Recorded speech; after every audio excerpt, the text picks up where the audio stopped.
उन्होंने कहा मेरा सीना 56 इंच का है। मोदी जी आपका सीना तो बातों में ही 56 इंच का रह गया।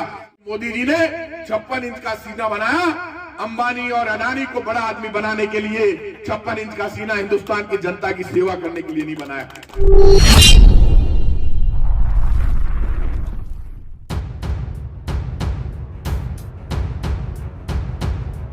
देश की राजधानी दिल्ली की सीमाओं पर पिछले करीब 3 महीने से अपने हक की लड़ाई लड़ रहे किसानों के लिए एक और जहां अब राजस्थान में भी किसानों को जोड़ने की तैयारी हो रही है, वहीं दूसरी ओर राजस्थान सरकार में परिवहन मंत्री प्रताप सिंह खाचरियावास ने भी किसानों के हक के लिए आवाज उठाई है। मान और सम्मान के लिए, वचन के लिए कि हम मर सकते हैं लेकिन झुक नहीं सकते, इसलिए हमेशा पूजा होती है नीति, नियत और सोच। जिला प्रभारी होने के नाते उदयपुर पहुंचे प्रताप सिंह खाचरियावास ने भटेवर में कांग्रेसी कार्यकर्ताओं को संबोधित करते हुए कहा कि हमारा देश धर्म और संस्कृति वाला देश है। हमारे यहाँ किसानों की मेहनत से पूरे देश का पेट भरता है, लेकिन वही किसान आज सड़कों पर है और अपने हक के लिए आंदोलन कर रहा है, लेकिन ना तो उनकी पीड़ा सुनी जा रही है और ना ही उनके दर्द को समझा जा रहा है। किसान 2 महीने से ज्यादा हो गए, 200 से ज्यादा किसानों की मौत हो गई। जिस घर में किसान की मौत हुई है उस घर में जाकर उसकी माँ से पूछो, उसकी बहन बेटी से पूछो, जिसके घर का किसान उसका परिवार का मुखिया चला गया, आज वो खून के आंसू रो रहे हैं। प्रधानमंत्री नरेंद्र मोदी पर तंज कसते हुए उन्होंने कहा कि मोदी जी का सीना सिर्फ बातों से ही 56 इंच का है। मोदी जी ने 56 इंच का सीना हिंदुस्तान की सेवा करने के लिए नहीं, बल्कि अडानी और अंबानी जैसे लोगों को बड़ा आदमी बनाने के लिए बनाया है। क्योंकि मोदी जी ने 56 इंच का सीना बनाया, अंबानी और अडानी को बड़ा आदमी बनाने के लिए 56 इंच का सीना हिंदुस्तान की जनता की सेवा करने के लिए नहीं बनाया। दिल्ली में लाल किले की घटना का जिक्र करते हुए उन्होंने कहा कि किसानों पर तिरंगे का अपमान करने के आरोप लगाए गए, जबकि किसान तो हिंदुस्तान का तिरंगा अपने माथे और सीने पर लगाकर लड़ रहे हैं।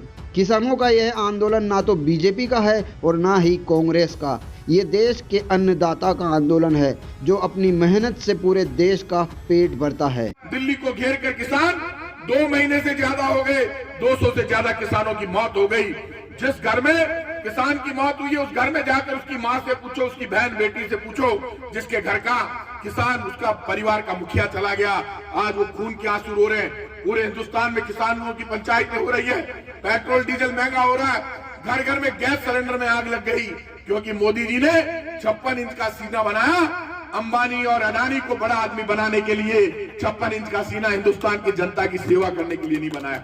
7.5 लाख करोड़ के कर्जे आपने मोदी जी पूंजीपतियों के माफ कर दिए। आपने विजय माल्या को भगा दिया, मेहुल चोकसी को भगा दिया, नीरव मोदी को भगा दिया। आप खुलेआम पूंजीपतियों की मदद कर रहे हैं और राजस्थान की कांग्रेस की सरकार खुलेआम एक बड़ी घोषणा करती है, अब किसान के लिए अलग से बजट आएगा, खेत और खलिहान को बचाने के लिए अलग से बजट आएगा।